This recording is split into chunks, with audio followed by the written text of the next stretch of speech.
فاتحہ۔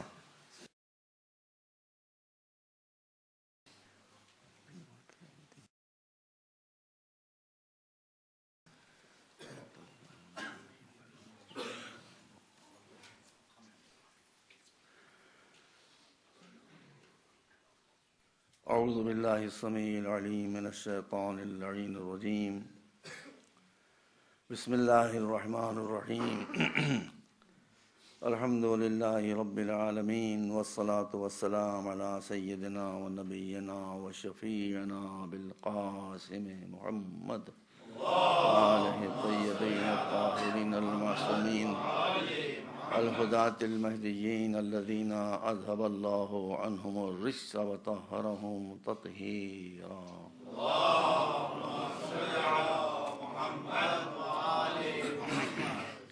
اما بعد فقال اللہ سبحانہ تبارک و تعالی وهو اصدق الصادقین، لقد خلقنا الانسان فی احسن تقویم ثم رددناه اسفل سافلین الا الذین آمنوا وعملوا الصالحات فلهم اجر غیر ممنون۔ برادران عزیز، مجلس کے بعد میں حاضر رہوں گا، آپ میرا ٹیسٹ نہ لیں اپنے سوالوں سے، کوئی واقعی پرابلم ہو تو اس سے میرے سامنے پیش کیجیے گا، پریکٹیکل میں اس پر دیکھوں گا کیا کیا جا سکتا ہے۔ باقی جو مسائل ہیں اس کے لیے مولانا مقبول احمد صاحب کی ذی علم شخصیتیں موجود ہیں، آپ ان سے وہ سوالات کریں۔ یہ تیسری اور آخری مجلس ہے اپنے سلسلے کی۔ میں نے 3 آیتیں آپ کے سامنے پیش کی ہر مجلس میں، لیکن اتفاق سے پہلی ہی آیت کا ترجمہ میں کر سکا اور بقیہ 2 آیتوں کا ترجمہ نہیں کر سکا، جو مناسب نہیں تھا۔ جب 3 آیتیں پڑھیں تو تینوں آیتوں کا ترجمہ بھی ہونا چاہیے تھا۔ تو اس قضا کو میں اس وقت ادا کر رہا ہوں۔ ارشاد ہو رہا ہے کہ لقد خلقنا الانسان فی احسن تقویم، کئی قسموں کے بعد، والتین والزیتون وطور سینین وہذا البلد الامین، قسمیں کھانے کے بعد ارشاد ہوتا ہے کہ ہم نے انسان کو بہترین صلاحیتوں کے ساتھ پیدا کیا۔ اب خالق یہ کہے کہ بہترین صلاحیتوں کے ساتھ پیدا کیا، بہت پوٹینشل اس میں رکھا، تو آپ انسان کی صلاحیت کا اندازہ نہیں کر سکتے کہ کیا کر سکتا ہے۔ تو ارشاد ہوتا ہے مگر اس انسانوں میں سے ایک بڑی اکثریت وہ تھی کہ جنہوں نے ہماری ہدایتوں کی قدر نہیں کی، ہماری نعمتوں سے فائدہ نہیں اٹھایا، تو جو ہمارا سسٹم تھا اس نے ان کو بہترین مخلوق کے بجائے بدترین مخلوق بنا دیا، بدترین مخلوق بنا دیا۔ دروازہ کھولتا ہے الا الذین آمنوا، مگر مایوس نہ ہو، کسی بھی منزل پر پہنچ جاؤ۔ ہمارا اصول یہ ہے کہ اگر تم ایمان لے آئے اور تم نے اچھے کام کیے، نیک کام کیے، سوسائٹی کے لیے مفید کام انجام دیے، تو ہماری بھی نظر تم سے پلٹ جائے گی، تمہاری طرف پلٹ جائے گی، اور تم کو ہم ایک ایسا اجر دیں گے، ایسا ریوارڈ دیں گے کہ جس کی کوئی لمٹ نہیں۔ اب خالق کائنات کا لمٹ نہیں تو اب اس کی لمٹ کیا ہوگی؟ یہ ہے تینوں آیتوں کا ترجمہ کہ پہلے انسان کو بتایا گیا کہ تمہارا منصب کیا ہے، تم کو ہم نے کس لیے پیدا کیا ہے، کیا پوٹینشل ہم نے دیا ہے۔ پھر تاریخ بتائی کہ یہ انسان کیسے بندر بن گیا، یہ انسان کیسے جانور بن گیا، 2 ٹانگوں پر چلتا ہوا یہ انسان بھیڑیا بن گیا، شیر بن گیا، سانپ بن گیا، بچھو بن گیا۔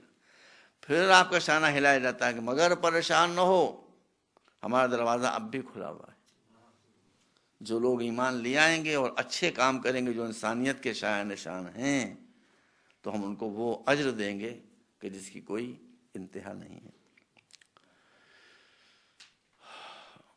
میں نے آپ کے سامنے عرض کیا صبح کی مجلس میں کہ اسلام میں عقل کی کیا اہمیت ہے۔ شیعہ اور سنی دونوں کی احادیثی کتب میں رسول کا یہ ارشاد موجود، لا عقل لہو لا دین لہو۔ اسی کی طرف میں نے اشارہ کیا تھا، بن لادن کی طرف، کہ جس کے پاس عقل نہ ہو، اس کے پاس جتنی بڑی بھی داڑھی ہو، جتنا اونچا پیجامہ پہنے، جتنی چاہے نمازیں پڑھے، پان کھا کھا کے منہ لال کر کر کے ہندوستان پاکستان سے یہاں تبلیغ کرنے کے لیے آئے۔ ابھی آپ لوگوں نے بتایا تھا، کسی نے مجھ سے، سلطان نے بتایا تھا۔ تو دین ہے، اور اگر عقل نہیں ہے، انٹلیکٹ نہیں ہے، سمجھ نہیں ہے، تو دین نہیں ہے۔ اسی کا لازمی نتیجہ ہے کہ جتنی عقل ہوگی اسی کو ہمارے یہاں اصول کافی میں حدیث ہے کہ جب اللہ نے عقل کو پیدا کیا اور یہ ہوا یہ ہوا یہ ہوا تو فرمایا کہ بکا واقع و بکا اصیب، میں لوگوں کو جزا جو دوں گا وہ کثرت عبادت کی بنا پر نہیں، سمجھ کے ساتھ عبادتوں کو انجام دیا، یہ پیمانہ ہوگا ثواب و عقاب کا۔ اور پھر میں نے آپ کے سامنے حضرت آدم کی روایت پیش کی جس میں حضرت جبرائیل نے آ کر کہا کہ اللہ آپ کا سلیکشن میں امتحان لے رہا ہے، عقل، دین اور حیا کو آپ کے سامنے رکھ رہا ہے، اس میں سے آپ صحیح سلیکشن کریں۔ تو حضرت آدم نے عقل کو لیا، یعنی حیا اور دین کو چھوڑا۔ تو میں نے عرض کیا تھا صبح کو کہ جبرائیل نے حیا اور دین سے کہا کہ آدم تو تمہیں لینے پر تیار نہیں ہے تو چلو، تو ان دونوں نے کہا ہم اب کہاں جائیں گے؟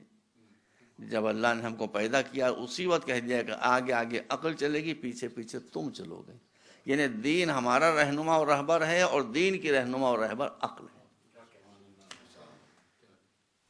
اس روایت کو میں نے مصلحتاً پیش کیا تھا چونکہ مجھے بات اس وقت کی مجلس میں آگے بڑھانا تھی۔ اس کا مطلب ہے کہ دین بغیر عقل کے نہیں ہو سکتا ہے۔ اسی لیے مولا علی نے ارشاد فرمایا، مولا علی سے کوئی بہتر عارف رسول نہیں تھا۔ مولا علی نے رسول کے بارے میں ارشاد فرمایا کہ قیامت کے دن اگر ایک اسکیل لگائی جائے، ایک ترازو لگائی جائے اور اس کے ایک پلے میں دنیا بھر کے جتنے فلاسفرز ہیں، جتنے مین آف وزڈم ہیں، ان سب کی عقل کو نکال کر رکھ دیا جائے اور دوسرے پلے میں فقط رسول کی عقل کو رکھا جائے تو رسول کی عقل کا پلہ جھک جائے گا۔ صحیح بات ہے یہ، دیکھیے یہ اسلام کی کوئی بات irrational تھوڑی ہے، یہ صحیح بات ہے، اس لیے کہ حضور تشریف لائے ہیں قیامت تک کے آنے والے انسانوں کے لیے معلم بن کر، ان کو پڑھانے کے لیے۔ تو پڑھانے والے کی عقل تو ہمیشہ پڑھنے والوں سے زیادہ ہوئے گی۔ اگر پڑھانے والے کی عقل کم ہو جائے تو پھر استاد شاگرد ہو جائے گا، شاگرد استاد ہو جائے گا۔ صلوات بر محمد وعلی۔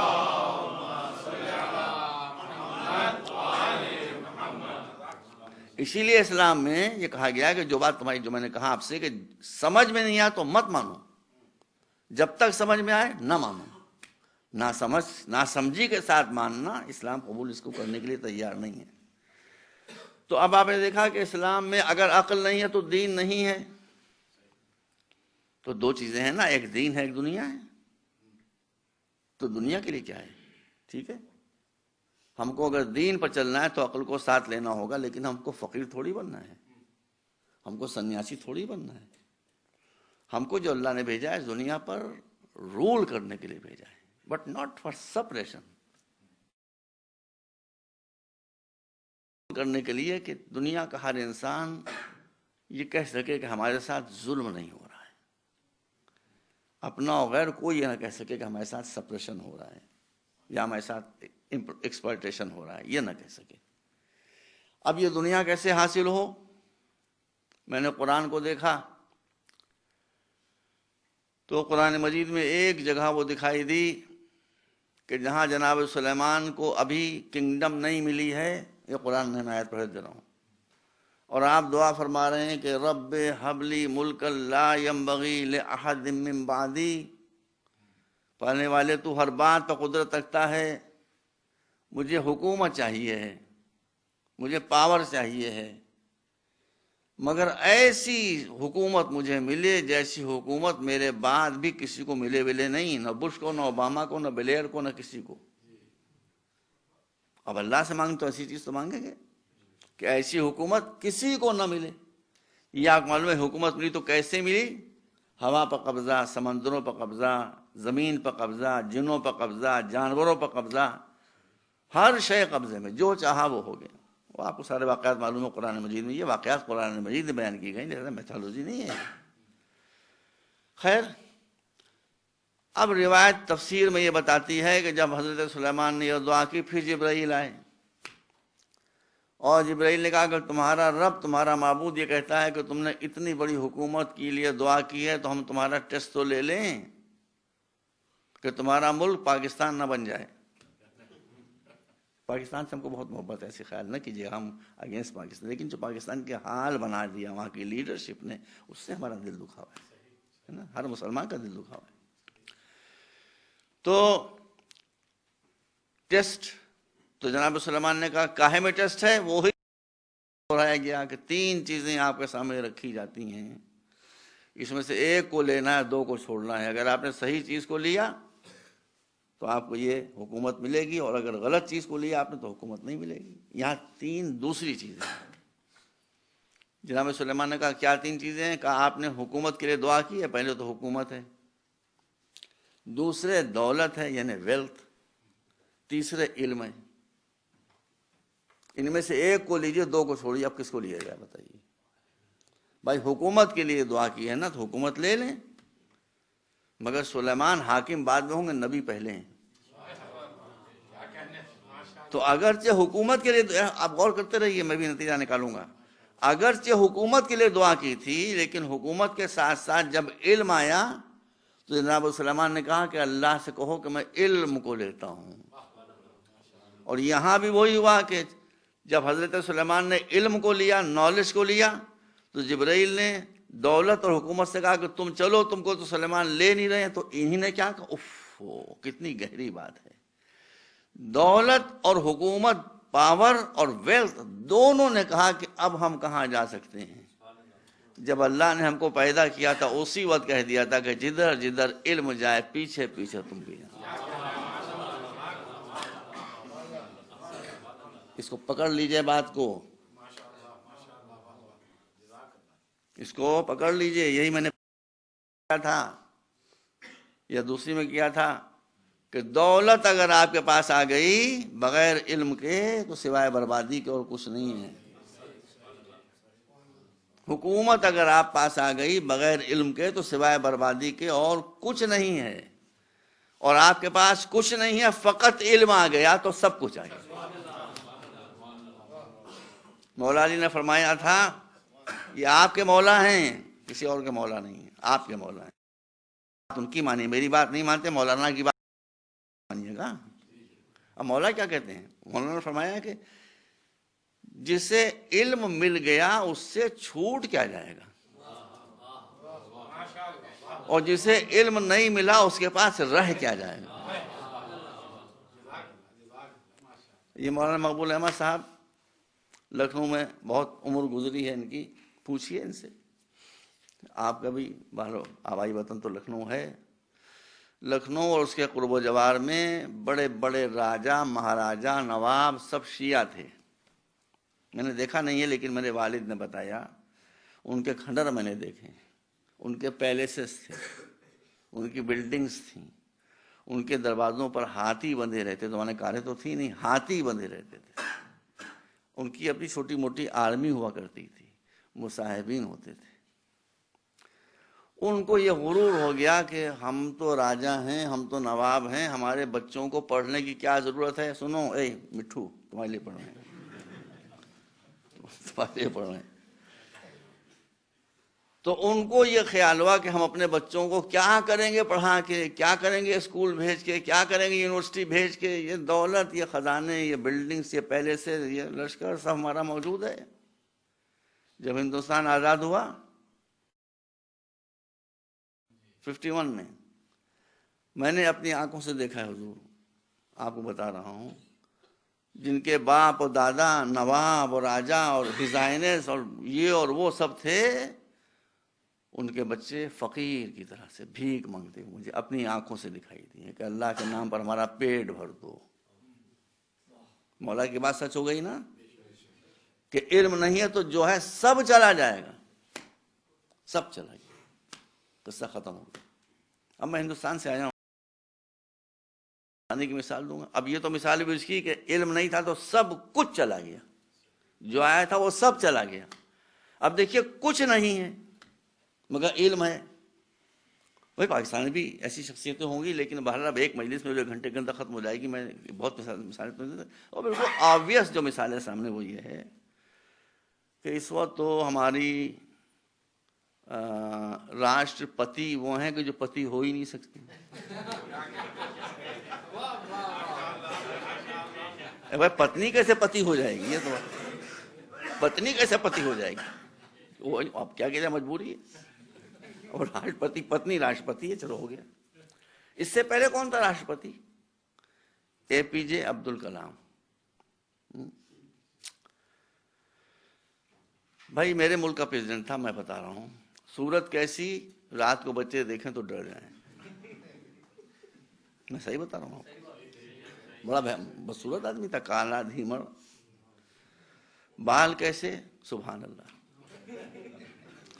کپڑے کیسے، ماشاء اللہ. قد کیسا، انا للہ. یہ ہمارا پریزیڈنٹ تھا. خاندانی بیک گراؤنڈ زیرو. گھر میں اتنی جہالت. قبلہ آپ کو معلوم ہے اس کا اے پی جے عبد الکلام کیا تھا؟ یہ فل فارم کیا ہے اس کا؟ ارے جو صحیح نام نہ رکھ سکے، اتنی جہالت. اے پی جے یہ اسٹینڈ ہوتا ہے ابو الپاکر جین العابدین عبد الکلام. تینوں لفظ جو ہیں وہ بے معنی ہیں. جین العابدین تو کچھ چیز ہوتا، زین العابدین اتنی جہالت کہ وہ جین، اے پی جے سے وہ جین العابدین. عبد الکلام کو کیا معنی؟ کچھ معنی نہیں اس کے. ابو الپاکر کو معنی نہیں اس کے. یہ جہالت کا ماحول. میں آپ کو دکھانا چاہتا ہوں، غربت، گمنامی، جہالت کچھ نہیں. یہی 12 برس کی عمر میں رامیشورم میں سڑکوں پر ہاکر بنا ہوا ڈیلی اخبار بیچا کرتا تھا. یہ تھی اس کی ابتدا 12-13 سال کی عمر تک. مگر اس نے ایجوکیشن کو پکڑ لیا، اور ایجوکیشن کو پکڑنے کے بعد پھر سائنس کے ذریعے اس نے ہندوستان کو ڈیفنس کے لیے میزائل فراہم کیا. تو نتیجہ کیا ہوا؟ اس زمانے میں بی جے پی کی گورنمنٹ تھی جو فیسسٹ پارٹی ہے، اور پردھان منتری وزیر اعظم تھے اٹل بہاری واجپئی. بچوں سنو بیٹا، اٹل بہاری واجپئی. اٹل کے معنی کیا ہے؟ جو کہیں ٹلے نہیں، اپنی جگہ جمع بیٹھا رہے. مگر علم میں اتنا زور تھا کہ اٹل کو بھی ٹلنا پڑا، رامیشورم جانا پڑا، خوش آمدیں کر کر کے لانا پڑا. وہ اپنی جگہ آکڑا ہوا مجھے نہیں چاہیے ہے پریزیڈنٹ شپ انڈیا کے، مجھے نہیں چاہیے، ہاتھ جوڑے کھڑے کہ ہم تم کو لے جائیں گے. دیکھا آپ نے؟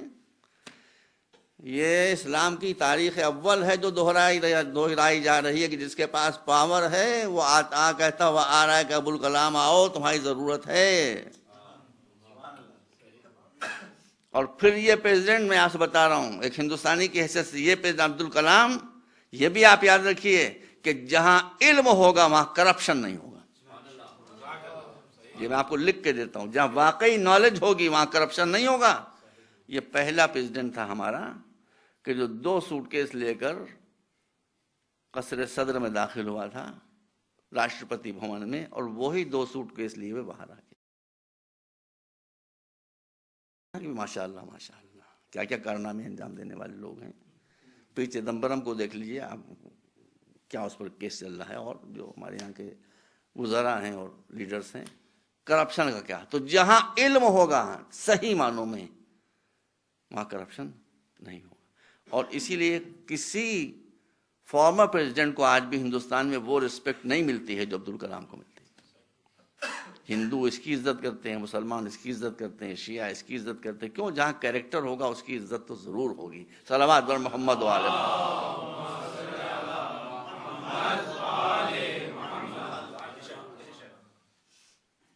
تو اب دیکھیے، علم تھا نا اس کے پاس، غریب تھا، فقیر تھا، بدصورت تھا، بشکل تھا، خاندانی بیک گراؤنڈ کچھ نہیں تھی، پیسہ نہیں تھا، ایک نالج تھی. تو مولا کا قول آ گیا، گھبراؤ نہیں، تمہارے پاس آ جائے گی، پیسہ تمہارے پاس آ جائے گا، دولت تمہارے پاس آ جائے گی، حکومت تمہارے پاس آ گئی. 1500 برس پہلے جو کہا گیا تھا وہ آج ہماری نظروں کے سامنے آ گیا. یہ آپ حضرات بچے بیٹا یاد رکھو کہ اگر علم کو پکڑ لیا تم نے، نالج کو، سب تمہارے پاس خود بخود آ جائے گا. اب تمہیں میں آج کی مثال دوں. میں نے پہلی مجلس میں کہا تھا اللہ کا شکر ہے کہ ہمارے علماء ویژنری ہیں. قبلہ آپ تو بھال جانتے ہیں، آیت اللہ سستانی جن کا میں مقلد ہوں، ان کا یہ فتویٰ آپ نے ملاحظہ کیا ہوگا اسلام میں چھپا تھا. اسلام میں چھپا تھا، آیا تھا اسلام پاس آیا تھا، وہ نہیں پرچایا تھا، دیکھ لیے۔ آیت اللہ سستانی، شیعوں کی اکثریت ان کی تقلید کرتی ہے، ان کا یہ فتویٰ موجود ہے۔ جب کسی نے ان سے پوچھا کہ ہم اس وقت جو ماڈرن ایجوکیشن کے اسکولز ہیں وہاں اپنے بچوں کو داخل کرتے ہیں تو وہاں ان کو ایجوکیشن تو ملتی ہے مگر ان کا دین بگڑنے لگتا ہے، اور اگر ہم دین بچاتے ہیں تو وہ جاہل رہ جاتے ہیں، تو ایسی صورت میں ہم کیا کریں؟ مولانا پاس وہ رسالہ موجود ہے، دیکھیے اس میں فتویٰ موجود ہوگا۔ تو ہمارے جو مرجع تقلید تھے انہوں نے یہ حکم دیا کہ دین بگڑ جائے یہ ہمیں گوارا نہیں، اس لیے آپ ان اسکولوں میں بچوں کو نہ بھیجیں، مگر دنیاوی ایجوکیشن سے آپ کمیونٹی کو محروم نہیں کر سکتے، اس لیے ضروری ہے کہ اپنے سپرویژن میں اپنے کالج خود بنائیں ماڈرن ایجوکیشن کے لیے، اور اس کے لیے سہم امام بھی آپ صرف کر سکتے ہیں۔ دیکھا آپ نے، اسی علماء کو اللہ نے یہ باب المدینۃ العلم کے درس سے وابستہ ہونے کی صفت ہے کہ ان میں ویژن پیدا ہو جاتا ہے، ان میں ویژن پیدا ہو جاتا ہے۔ اور یہی ایرانی علماء کا علم ہے، آیت اللہ خامنئی۔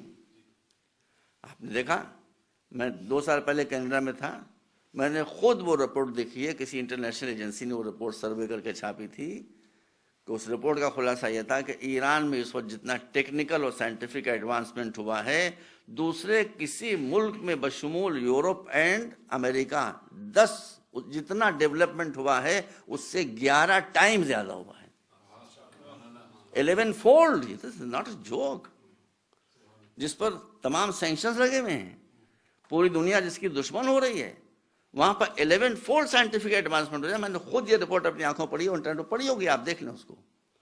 تو اس کا مطلب یہ کہ شیعہ علماء کی خصوصیت یہ ہوتی ہے کہ اللہ ان کو ویژن دیتا ہے، ان کو نور بصیرت دیتا ہے، وہ اپنی قوم کو پیچھے لے جانا نہیں چاہتے، آگے بڑھانا چاہتے ہیں۔ صلوات پر محمد وعلی۔ اب میں اپنے دیش کا ذکر کروں گا بھائی، ہندوستان کو آزاد ہوئے 65 سال ہو چکے ہیں، آج بھی بھائی آپ یہ یہاں کی ایجنسیز کو آپ میری یہ مجلس دے دیں تو یہ آفیشیل فگرز ہیں، میں کوئی اپنی گڑھ کے تھوڑی پیش کر رہا ہوں، یہ حکومت ہند کی طرف سے جو اسٹیٹسٹک جاری کی گئی ہے وہ ہے یہ۔ اس وقت ہندوستان میں بلو پاورٹی لائن لوگوں کی تعداد 40 کروڑ سے زیادہ ہے، almost half of the population is living under this condition, poverty stricken, below poverty line۔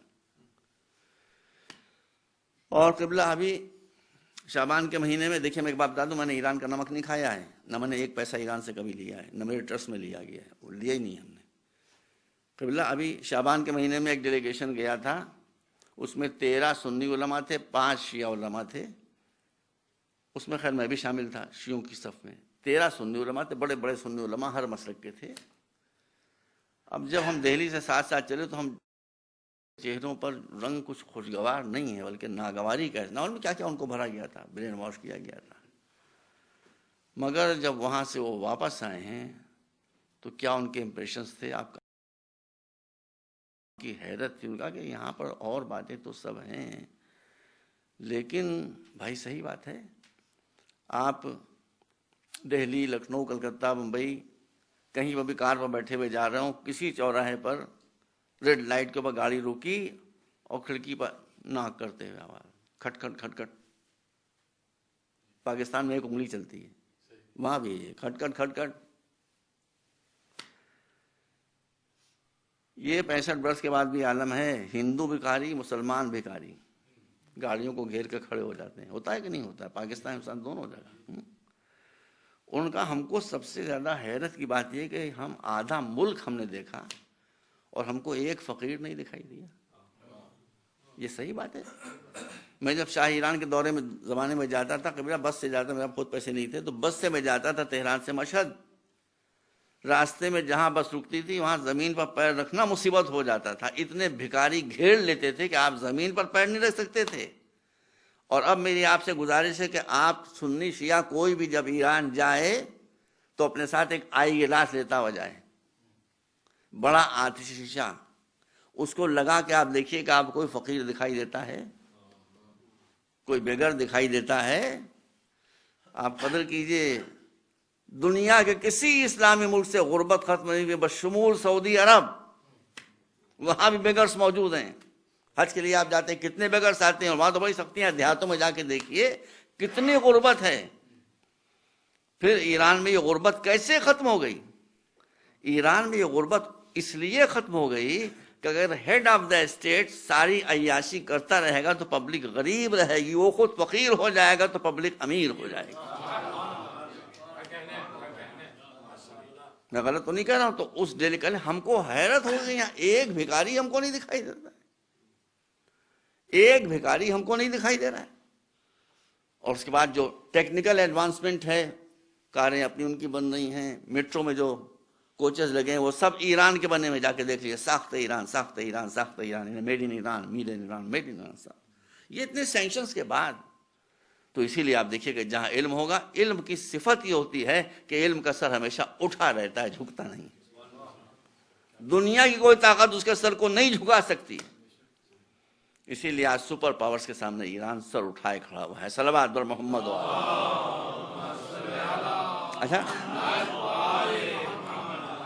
مجھے تو آپ کو بات حقیقت جو ہے وہ سمجھانا ہے، چاہے وہ دشمن صحیح، اس لیے کہ اسلام وہ دین ہے جو کہتا ہے کہ خذوا الحکمہ ولو من فم مشرک، اگر مشرک سے بھی تم کو کوئی وزڈم کی بات مل رہی ہے تو اس کو لے لو۔ اب مجھے نہیں معلوم کہ ہولوکاسٹ کی داستان میں کتنی ایگزیجریشن ہے، کیا ہے، بہرحال جو بیان کیا جاتا ہے وہ یہ ہے کہ یہودی یورپ سے نکالے گئے، مارے گئے، اس کے بعد جو میں کہہ رہا ہوں وہ صحیح ہے۔ یہ سب یہاں سے بھاگ کے پہنچے امریکہ میں۔ کل میں نے آپ کے سامنے عرض کیا تھا کہ ڈنمارک میں اگر کارٹون بنتا ہے، پاکستان کے مسلمان ایموشنل ہو جاتے ہیں، اپنا ہی نقصان کرتے ہیں۔ Don't become emotional any time. دیکھیے، جو آدمی مار کاٹ کے نکالا گیا ہو اور وہ کہیں پناہ لینے گیا ہو، وہ سینٹیمنٹل ہوگا۔ کسی کا بچہ مر گیا، کسی کا بھائی مر گیا، جائیداد تباہ ہو گئی، مصیبت وہاں گیا، مگر اس کے بعد دیکھیے جو بات جس میں اچھی ہے وہ بیان کی جائے گی۔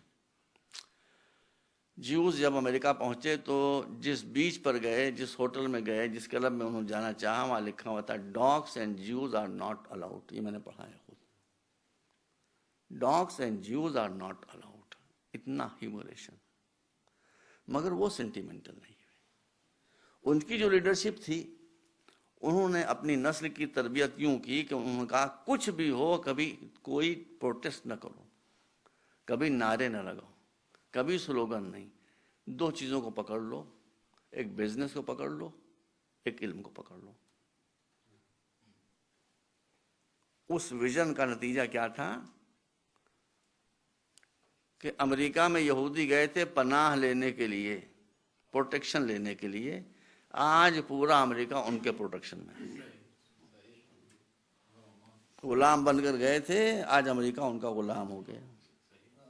یہ میں غلط نہیں کر رہا ہوں، ہے نا؟ سارا media captured by Jews, banks captured by Jews, universities captured by Jews, schools captured by Jews. دیکھیے، اب ویژن کی بات ہوئی تو میں آپ کو بتاؤں گا ضرور۔ مجھ سے میرے امریکہ میں ایک دوست نے بیان کیا کہ آج میں نے ایک عجیب و غریب واقعہ دیکھا، ہوشیار ہو جائیے، میں آپ کو پڑھا رہا ہوں، یہ سبق ہے، یہ لیکچر ہے، یہ پورشن لیکچر ہے، یہ مجلس نہیں ہے، یہ پورشن لیکچر ہے، یہ مجلس نہیں۔ دیکھیے، ان کا میں ایک جیوش اسکول میں گیا، وہاں کے پرنسپل کے پاس میں بیٹھا ہوا تھا۔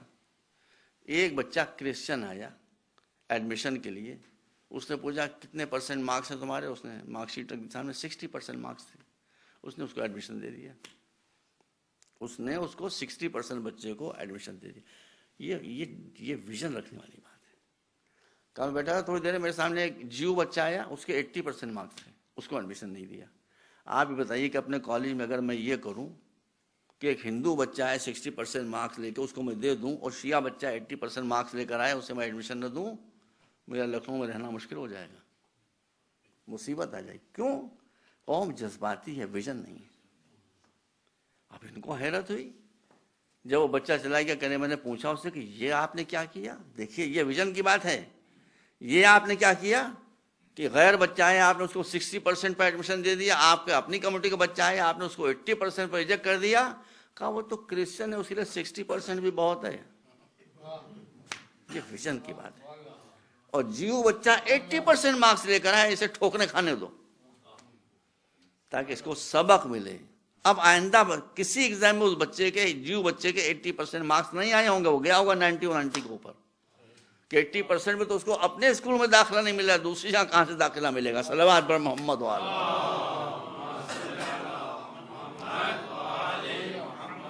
سمجھداروں کے فیصلے ناسمجھوں کی سمجھ میں نہیں آتے ہیں، یہ اور پرابلم ہے، وہ پرابلم بن جاتے ہیں۔ ہم خلوص سے ایک کام کر رہے ہیں مگر ان کی سمجھ کے باہر ہے، وہ اپنی سمجھ کو فائنل سمجھتے ہیں۔ اچھا، اب ان کے یہاں بھی اسرائیل میں جو جوش چیف پریسٹ تھا،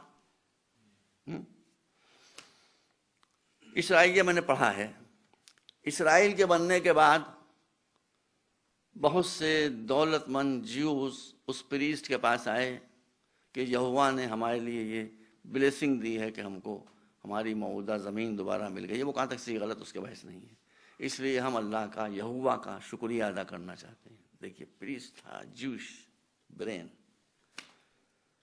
کا کیسے شکریہ ادا کرنا چاہتے ہو؟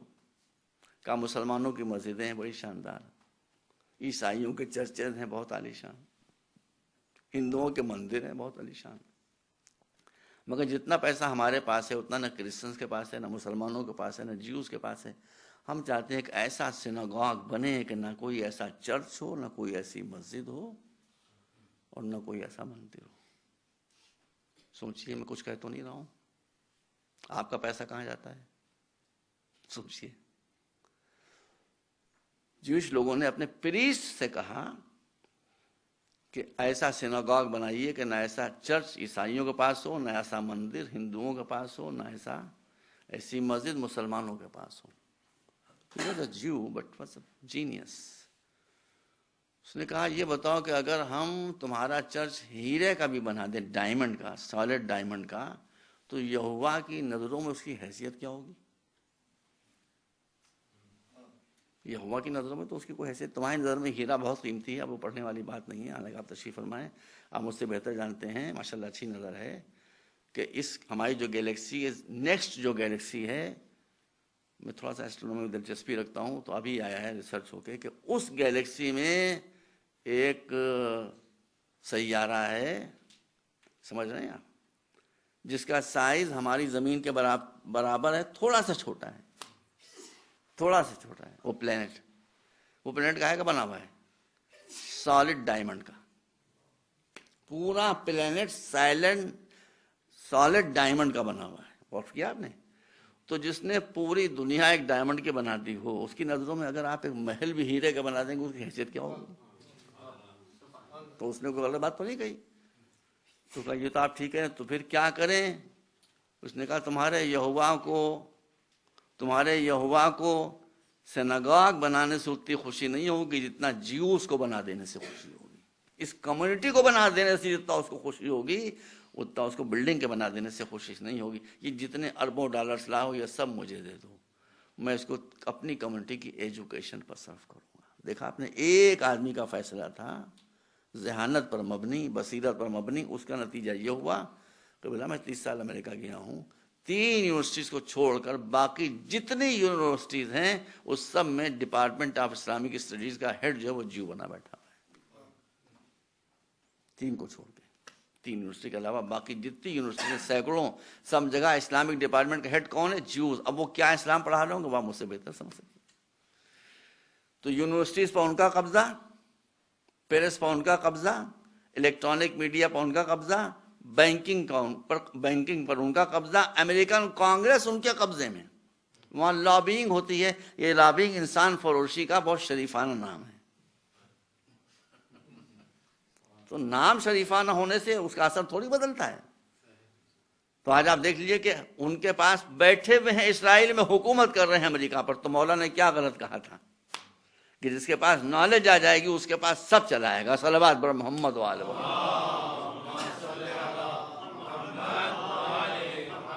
ایک مرتبہ اور صلوات بھیجیں آپ۔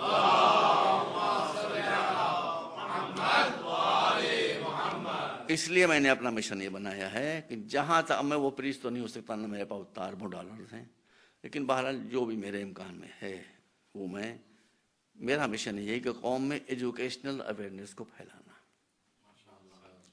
ایجوکیشنل اویئرنیس پھیل جائے گی تو ہر چیز کا اسٹینڈرڈ اوپر چلا جائے گا. اس لیے کہ جاہل آدمی کو کوئی بات بھی سمجھائی جا سکتی ہے, پڑھا لکھا آدمی جب تک اسے سمجھ میں نہیں آئے گا کوئی بات ماننے کے لیے تیار نہیں ہوگا. صلوات بر محمد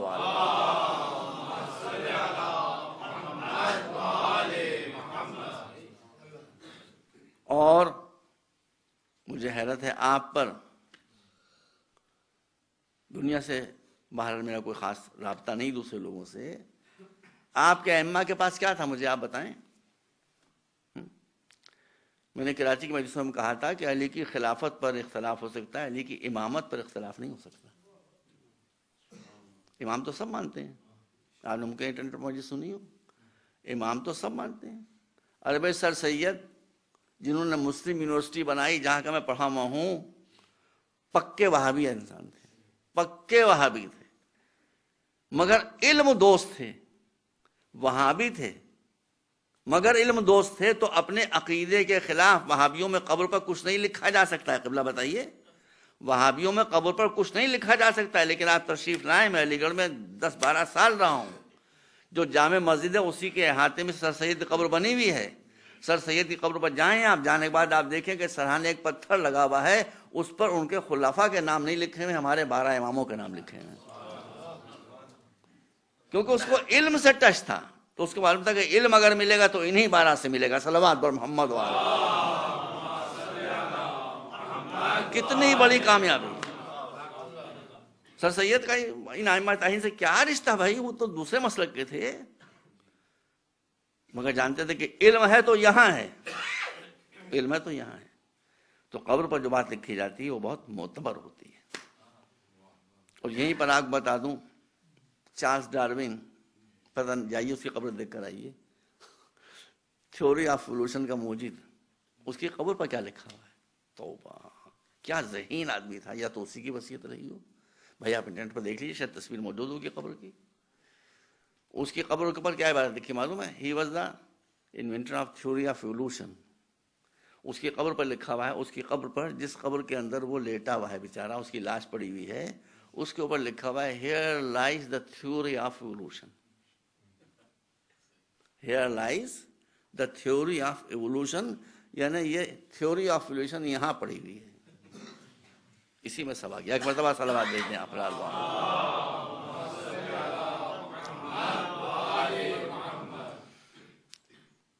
تو ائمہ طاہرین کی امامت میں کوئی شک نہیں ہو سکتا ہے. بریلوی بھی اس کو مانتے ہیں, میں پوری ذمہ داری سے کہہ رہا ہوں, دیوبندی بھی اس کو مانتے ہیں, اہل حدیث بھی اس کو مانتے ہیں. اہل حدیث بھی اس کو مانتے ہیں کہ امام یہی تھے.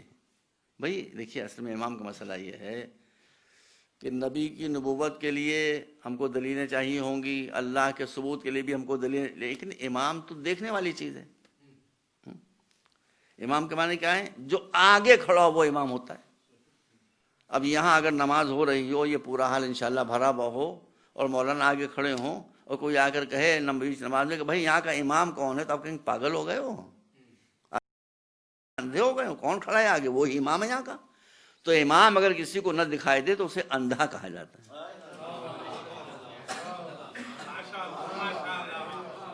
اگر امام نہ دکھائی دے تو اسے اندھا کہا جاتا ہے. اب امام تو سامنے کھڑا ہوا ہے, جو ہر میدان میں آگے ہوگا سب سے وہ امام ہوگا. تو اب میں سب لوگ کیوں, اس لیے کہ ہر میدان میں تو علی سب سے آگے ہیں. علم کے میدان میں سب سے آگے ہیں علی کے نہیں ہیں. آپ تو کہیں کوئی کہے نہیں ہے تو نہیں ہے, تو ٹھیک ہے, ہم کوئی جھگڑا نہیں کرتے. تو اگر علم کے میدان میں کوئی ایک علی سے آگے ہوگا تو دو میں سے ایک بات ضرور ہوگی, یا تو علی نے اس سے جا کر کبھی کوئی مسئلہ پوچھا ہوگا, یا اس نے یا کسی نے آ کر کبھی علی سے کوئی مسئلہ پوچھا ہوگا, علی نے کہا ہوگا کہ اس کے لیے فلاں سے جا کے جواب لے لو, میرے پاس جواب نہیں ہے. نہ یہ صورت دکھائی جا سکتی ہے, نہ وہ صورت دکھائی جا سکتی ہے. ہر ایک کا علی کے پاس آنا, علی کا کسی کے پاس نہ جانا, اس بات کی دلیل ہے کہ ان سے بڑا عالم اسلام میں کوئی عالم نہیں تھا. صلوات پر محمد.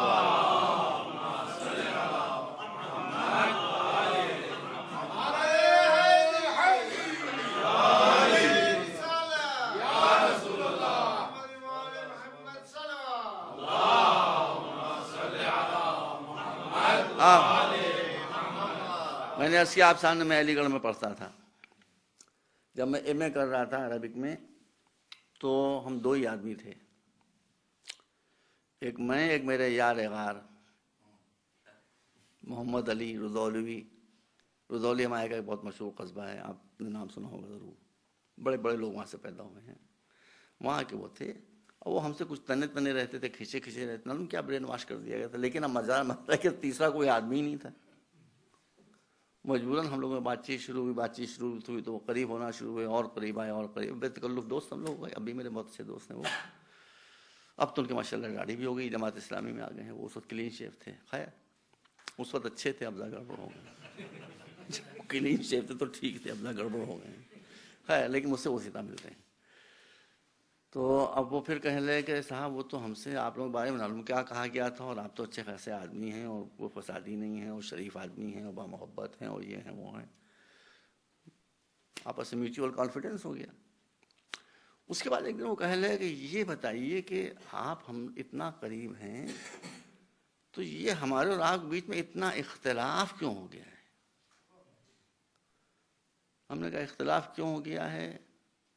اگر آپ کے یہاں ملا نہ رہیں، ہمارے یہاں ملا نہ رہیں تو کوئی اختلاف نہیں رہے گا، مولا کو پکڑیے، ملا کو چھوڑیے، ملا سے مراد ہے کٹ ملا، یہ غلط فہمی کا شکار نہ ہو، جن کو کچھ نہیں آتا اور وہ سب کچھ ہونے کا دعویٰ کرتے ہیں، وہ کیٹیگری الگ ہے، ان کو صرف دیکھیے ملاؤں سے کسی کی نہیں بنی، غالب کی بنی نہیں بنی، آپ جانتے ہیں، اقبال کی بنی، اقبال نے کیا کہا، کار ملا فی سبیل اللہ فساد، اے کشتے سلطانی و ملا یو پیری، تو ملا ایک الگ کیٹیگری ہے جس کی بہترین مثال ملا عمر ہے،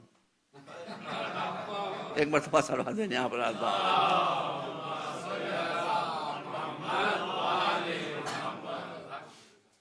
اور یہ حقیقت امریکہ بھی جانتا ہے، اسی لیے وہ افغانستان پر چڑھ دوڑا، ایران پر خالی بھونک رہا ہے، ایران والے کہتے ہیں بھونکتا کیوں، کاٹ کے دیکھ،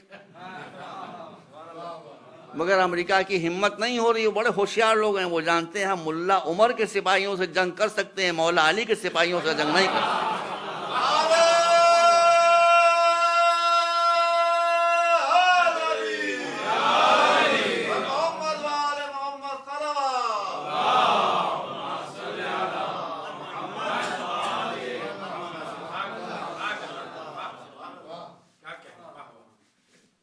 تو علماء کا میں ہمیشہ قدرداں ہوں اور قدرداں رہوں گا، میرا خود خاندان علماء کا ہے، 250 برس سے ہمارے یہاں علماء ماشاءاللہ پیدا ہو رہے میرے علاوہ، تو میری پرابلم جو ہے وہ ہمیشہ جس سے اقبال سے نہیں بنی اور غالب سے نہیں بنی، اسی سے میری بھی نہیں بنتی۔ ایک مرتبہ صلوات بھیج دیں آپ۔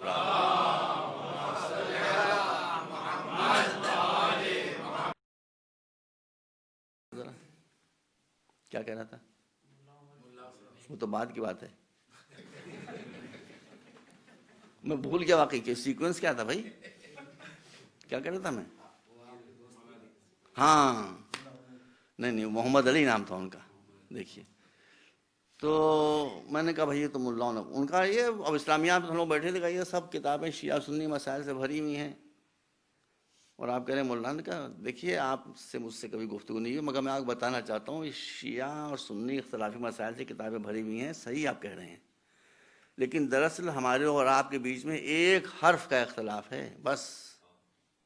ایک حرف کا؟ میں نے کہا جی ایک لفظ کا نہیں، ایک حرف کا۔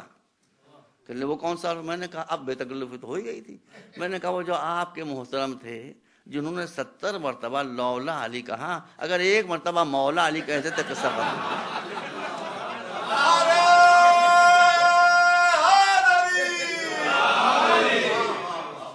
لام پر ابے لام کے بعد ہی میم آتا ہے، آپ کو تو ماشاءاللہ اردو آتی، ہندوستانی اچھی اردو آتی، لام کے بعد ہی میم آتا ہے، ایک قدم اور آگے بڑھ جاتے سارا مسئلہ ختم ہو جاتا۔ صلوات محمد۔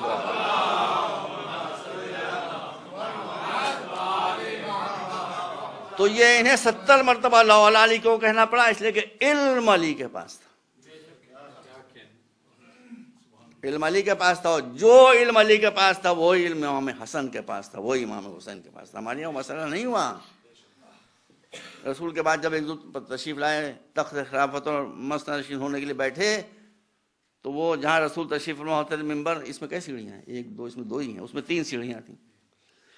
وہ دوسری سیڑھی بیٹھے، دوسرے صاحب تشریف لائے، ان کا بھی ہم احترام کرتے ہیں. وہ ایک سیڑھی اور نیچے بیٹھے، اس میں 3 ہی سیڑھیاں تھیں. تیسرے صاحب تشریف لائے، وہ تیسری سیڑھی بیٹھے. اب جب علی آئے تو اب لوگ حیران، یہ کہاں بیٹھے ہیں، کوئی سیڑھی ہی نہیں ہے.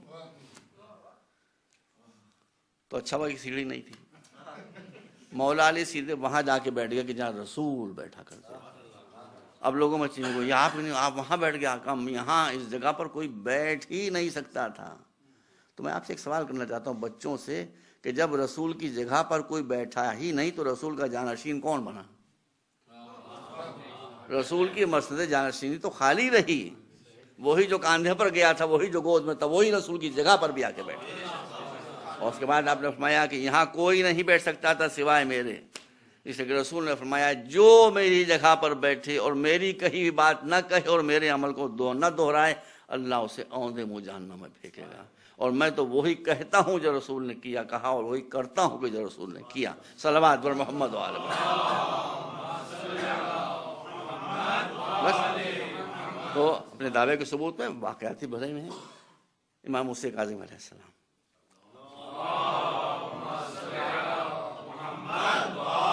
آپ کے والد گرامی امام جعفر صادق علیہ السلام.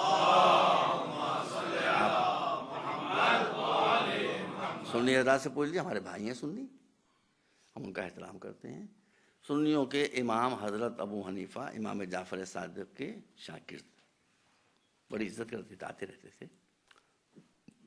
ایک دن آ رہے تھے، امام کے گھر میں داخل ہو رہے تھے کہ دیکھا امام کے فرزند امام موسیٰ کاظم بالکل کم عمری میں 5 اور 6 ایئرس آف ایج، وہ ایک ایسی جگہ پر نماز پڑھ رہے ہیں کہ جہاں لوگ سامنے سے آ رہے ہیں اور جا رہے ہیں، آ رہے ہیں اور جا رہے ہیں، آ رہے ہیں اور جا رہے ہیں. تو یہ امام جعفر صادق کے پاس آیا، کہا آپ کے فرزند کو میں نے دیکھا ماشاءاللہ نماز پڑھ رہے ہیں، بڑی اچھی طریقے سے پڑھ رہے ہیں، بڑے خلوص سے پڑھ رہے ہیں، چہرے پر اس کے آثار ظاہر ہیں اس کم عمری میں، مگر بچہ ہیں تو مسئلے سے واقفیت ان کو نہیں ہے. ایسی جگہ نماز پڑھ رہے ہیں کہ جہاں سامنے سے لوگ آ رہے ہیں اور جا رہے ہیں، جبکہ حکم شریعت یہ ہے کہ ایسی جگہ نماز نہ پڑھو کہ جہاں سے لوگ سامنے سے گزر رہے ہوں، کہ تاکہ تمہاری نماز میں خلل نہ پڑے، ڈسٹرب نہ ہو تمہاری نماز. امام نے فرمایا کہ وہ تمہارا ہی بچہ، اس کو سمجھا دینا. یہ کیا ہے؟ شکار کو گھیر کے شیر کے سامنے لانا. یہ اسی غرے میں وہ کمسن شہزادہ 5-6 برس کا جب سامنے آیا تو کہا کہ بیٹا آپ نماز پڑھ رہے ہیں، مگر ایسی جگہ نماز نہیں پڑھتے کہ جہاں سامنے سے لوگ گزر رہے ہوں، اس کے گزرنے سے آپ کی نماز میں خلل پڑے گا، نماز آپ کی ڈسٹرب ہوگی. امام نے بہت ہی متانت و سنجیدگی و شرافت کے ساتھ یہ جواب دیا کہ آپ بزرگ ہیں، مگر ایک بات مجھے آپ بتا دیں کہ نماز اسی وقت ڈسٹرب ہوگی جب میرے اور اللہ کے درمیان سے کوئی ہو کر گزرے گا، جبھی تو ڈسٹرب ہوگی. کوئی غلط بات نہیں کہی.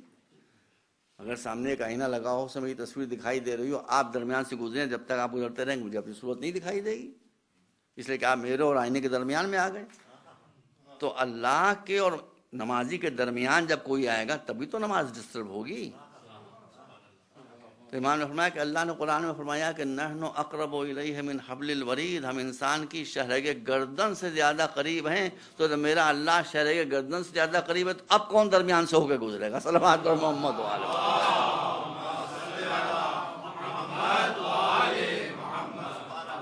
بس میرے عزیزوں، یہ جو میں نے مجلسیں آپ کے سامنے پڑھی ہیں، مولا جانتے ہیں میں نے خلوص سے پڑھی ہیں. جو میں پہلی مجلس میں کہا، دوسری مجلس میں کہا، تیسری مجلس پھر کہہ رہا ہوں کہ آپ مجھے مس انڈرسٹینڈ نہ کریں. میں اپنی قوم کو عزت کی جگہ پر دیکھنا چاہتا ہوں، رولنگ حیثیت میں دیکھنا چاہتا ہوں. یعنی یہ رولنگ نہیں کہ آپ کا زمینوں پر قبضہ ہو، یہ رولنگ کہ آپ کا دلوں پر قبضہ ہو جائے. عیسائی کہیں، ہندو کہیں، سب کہیں کہ یہ قوم جو ہے یہ دوسرے طریقے کی قوم ہے. اس کی سوچ بہت پازیٹیو تھنکنگ ہے، یہ بہت فلانتھروپک ہے، یہ لوگوں کی بہت مدد کرتی ہے. ائمہ طاہرین کی تعلیمات کی آپ لوگ عزت رکھ لیں. امام نے ارشاد فرمایا کہ لوگ ہمارے تعلیمات کو تمہارے عمل کے آئینے میں دیکھیں گے. اس بات کا آپ حضرات خیال رکھیں. یہ مجلسیں اسی لیے ہیں. ایک بات اور عرض کر دوں اور بس مصائب کے چند جملے آپ کی زحمت میں ختم کروں. ایک بات اور میں عرض کروں گا آپ کے سامنے. دیکھیے، چرچ میں کون جائے گا؟ کرسچنس. سیناگاگ میں کون جائے گا؟ جیوز. مسجد میں کون جائے گا؟ مسلمان. مندر میں کون جائے گا؟ ہندو. لیکن یہ جہاں آپ بیٹھے ہیں اس کی ایک اسپیشلٹی ہے، یہ حسینی دربار ہے. اس کے دروازے سب کے لیے کھلے ہوئے. ہندو آنا چاہتے ہیں آئیں، کرسچن آنا چاہتے ہیں آئیں، سنی آنا چاہتے ہیں آئیں، وہابی آنا چاہتے ہیں آئیں. یہ حسینی دربار ہے. جب فاطمہ زہرا کسی کو نہیں روک رہی تو ہمیں روکنے کا حق کہاں سے حاصل ہے؟ اپنے سے لوگوں کو قریب کیجئے. جب وہ آپ سے قریب ہوں گے تو اہل بیت سے قریب ہوں گے. جب اہل بیت سے قریب ہوں گے ان میں چینجز آ جائیں گے. آپ دیکھیے گا ان میں تبدیلیاں آ جائیں گی. بھائی زبردست تبدیلیاں آ جائیں گی. میرے سامنے واقعات ہیں اس کے، لیکن اب وقت ختم ہو گیا، اس لیے میں آپ کے سامنے واقعات پیش نہیں کر رہا ہوں. اس کو کنٹروورشل باتوں سے آپ بچائے رکھیں.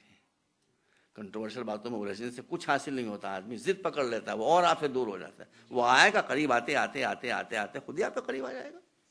جب اہل بیت کی تعلیمات کے سامنے آئیں گے تو وہ فرق دیکھے گا کہ اہل بیت کی تعلیمات میں دوسرے تعلیمات میں کتنا فرق ہے. فقہ میں دیکھے گا، اصول فقہ میں دیکھے گا، کردار میں دیکھے گا، تعلیم میں دیکھے گا، سب چیز میں دیکھے گا. خود بخود اہل بیت سے قریب ہو جائے گا.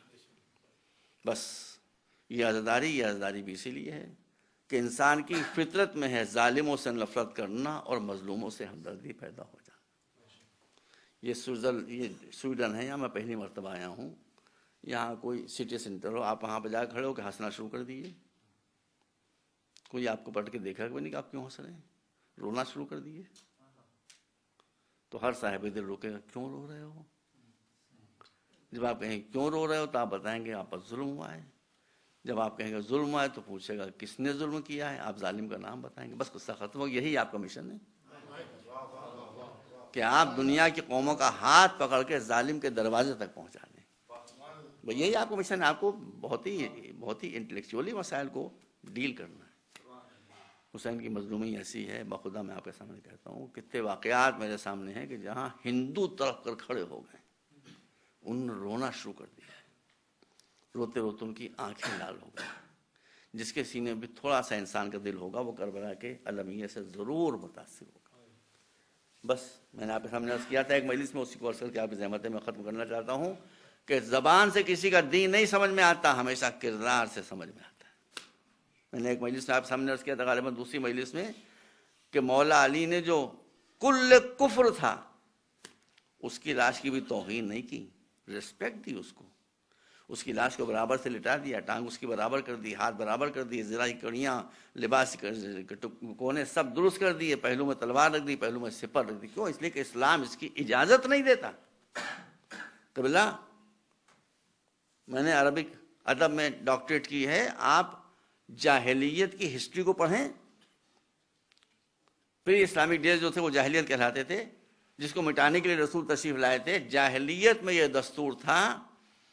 اب وہ بڑی خوکار قوم تو تھی کہ جب کسی کی مرنے کے بعد، قتل کرنے کے بعد توہین پیش نظر ہوتی تھی تو دو کام کرتے تھے. کب؟ جاہلیت میں. ایک یہ کہ جس کو قتل کیا ہے اس کا سر کاٹ کے نیزے پر رکھ کے گلیوں میں گھماتے تھے، جس کو اسلام نے بند کر دیا قطعی کہ کسی کا بھی سر کاٹ کر، دشمن کا، کافر کا، مشرک کا بھی سر کاٹ کر نو کے نیزہ پر رکھ کر اسے گلیوں میں نہیں گھما سکتے. یہ اسلام نے فاربیڈن کر دیا تھا. دوسری کیا چیز تھی کہ جب ان کو دشمنی حد سے زیادہ ہوتی تھی کسی سے تو قتل کرنے کے بعد اس کی لاش پر گھوڑے دوڑاتے تھے. بس یہی مصائب ہیں اور یہی حقیقت ہے. تو اب اگر آپ کو کربلا کے میدان میں فرزند رسول کے ساتھ یہ سلوک دکھائی دے رہا ہو کہ اس کا سر کاٹ کر نوک نیزہ پر بلند کیا جا رہا ہو، اور بازاروں میں نہیں بلکہ کبھی بازار کوفہ میں، کبھی بازار شام میں، اور ایک سر نہیں بلکہ 72 سر، تو یہ 72 سر گواہی دے رہے ہیں کہ یہ سب پلٹ کے جاہلیت پر پلٹ چکے ہیں. اور اس کے بعد حسین کی لاش پر گھوڑے دوڑنا، یہ صرف توہین کے لیے تھا، یہ صرف اہانت کے لیے تھا. مگر جس کی اللہ عزت رکھنا چاہے اس کی توہین کون کر سکتا. بس یہ روایت کر کے آپ کی رحمتیں ختم کرنا چاہتا ہوں. عصر عاشور کا ہنگام گزر گیا، خیمے جل گئے، بیویوں کے سروں سے چادریں چھن گئیں. روایت میں ہے کہ بی بی زینب، اللہ اکبر، مظلوم باپ کی، مظلوم ماں کی مظلومہ بیٹی، جلے ہوئے خیموں کی راکھ کے اوپر سر برہنہ نہیں دیکھیں ذرا تصور کرتے چلیے، آپ تصور کرتے چلیے، وہ بیوی کہ جس کے سر کے اوپر کبھی آفتاب کی کرن نہ پڑی ہو، وہ نامحرموں کے مجمع میں سر برہنہ بیٹھی ہوئی ہے خیمے کی اور ہاتھ رکھے ہوئے سوچ رہی ہیں. اب تاریخ بتاتی ہے کہ سوچ رہی ہیں. کیا سوچ رہی تھی؟ دن بھر کے واقعات سوچ رہی ہوں کہ علی اکبر کیسے شہید ہوا، عباس کیسے شہید ہوا، اون محمد کیسے شہید ہوئے، قاسم کی لاش کیسے آئی، یہی سب سوچ رہی ہوں گی. اتنے میں فضا دوڑتی ہوئی آئی. اس نے کہا بی بی آپ یہاں بیٹھی ہوئی پتہ نہیں کیا سوچ رہی ہیں، لیکن آپ مصیبت آنے والی، سب سے بڑی مصیبت آنے والی. بی بی نے کہا سب سے بڑی مصیبت کون سی آنے والی ہے؟ ہمارے پاس ہے کیا جو مصیبت آئے گی؟ مصیبت اس بات کی کچھ ہو. ہمارے اعزاء شہید ہو گئے، اقربا شہید ہو گئے، بھائی شہید ہو گئے، بنجے شہید ہو گئے، بھتیجے شہید ہو گئے، چادریں چھن گئی، خیمے جل گیا، قصہ ختم ہو گیا، اب مصیبت کیا آئے گی؟ کہنے بی بی اب آپ پر سب سے بڑی مصیبت آنے والی ہے.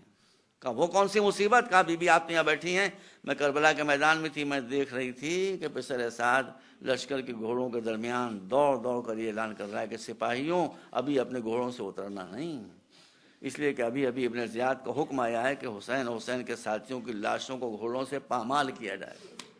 بس سننا تھا کہ بی بی تڑپ کر کھڑی ہو گئی اور کہا فضا یہ کیا کہہ رہی ہے؟ کیا علی اکبر میرا پھر ایک مرتبہ پامال ہو جائے گا؟ کیا قاسم کی لاش پھر پامال ہو جائے گی؟ کیا اون محمد کے جنازے پھر پامال ہو جائیں گے؟ فریاد کرتی ہوئی بھی دوڑتی ہوئی اسی عالم میں میدان کربلا تک آ گئی. اتنی دیر منظر بدل چکا تھا. یہاں یہ صورتحال ہوئی کہ جب ابن سعد نے اعلان کیا تو سب سے پہلے حور کا رسالہ آگے بڑھا. اس نے کہا ہم نے تیری خوشی کے لیے اپنے سردار قبیلہ کو اپنے ہاتھ سے قتل کر دیا. یہ ہم کر سکتے تھے، مگر ہمارے سردار قبیلہ کی لاش پر گھوڑے دوڑیں یہ ہم برداشت نہیں کر سکتے. تو اگر ہمارے سردار قبیلہ کی لاش کو پامال کرنا ہے تو پہلے ہم سے جنگ کرنا ہوگی، ہم 1000 قتل ہو جائیں گے تب ہمارے سردار قبیلہ پہ ساتھ ڈر گیا. کہا ٹھیک ہے تم اپنے سردار قبیلہ کی لاش کو اٹھا کر لے جاؤ. علامہ رشید ترابی مرحوم پڑھا کرتے تھے کہ جب حور کے لشکر کے سپاہی اپنے سردار قبیلہ کی جنازے کو اٹھا کر لے کر چلے تو اکڑتے ہوئے چلے اور یہ کہتے ہوئے چلے کہ جس کے وارث زندہ ہوتے ہیں اس کی لاش پامال نہیں ہوتی. زینب نے منظر دیکھا کہ حور کی لاش بچ گئی، قبیلے کے لوگ آ گئے. بس اب مختصر یہ ہے کہ زہیر کے بچانے والے آ گئے، زہیر کی لاش بچ گئی. حبیب کے بچانے والے آ گئے، حبیب کی لاش بچ گئی. مسلم نوسجا کے بچانے والے آ گئے، ان کی لاش بچ گئی. یہاں تک کہ حد یہ ہے کہ شمر جو اخبث الناس ملون خبیث وہ آ گیا کہ عباس کی والدہ کا ہمارے قبیلے سے تعلق ہوتا تھا، عباس کی لاش پامال نہیں ہو سکتی. عباس کی لاش کو بھی کہہ دیا گیا پامال نہیں ہوگی. قبیلے ثقیف کے لوگ آ گئے، کہا کہ علی اکبر کی والدہ کا تعلق ہمارے قبیلے سے تھا، علی اکبر کی لاش پامال نہیں ہو سکتی. کہا ٹھیک ہے یہ بھی پامال. اب مجھے آپ انصاف بتائیے ذرا اپنے دل پر ہاتھ رکھ کر کہ جب زینب یہ دیکھ رہی ہوگی کہ حر کی لاش بچ گئی، زہیر کی لاش بچ گئی، حبیب کے بچانے والے آ گئے، مسلم کے بچانے والے آ گئے، میرے بھائی عباس کے بچانے والے آ گئے، میرے بچے علی اکبر کے بچانے والے آ گئے، تو کوئی تو ان ہزاروں آدمیوں میرے بھائی حسین کا بچانے والا بھی تو ہوگا. لیکن ہزاروں افسوس یہ ہے کہ ہر ایک کا بچانے والا آیا مگر فاطمہ کے لال کا بچانے والا کوئی نہ تھا. بےکس بہن دیکھ رہی تھی، گھوڑے ادھر سے ادھر دوڑ رہے تھے، بیچ میں حسین کی لاش تھی جو پامال سمے اسپاں ہوئی جا رہی تھی. وَسَيَعْلَمُ الَّذِينَ ظَلَمُوا أَيَّ مُنقَلَبٍ يَنقَلِبُونَ.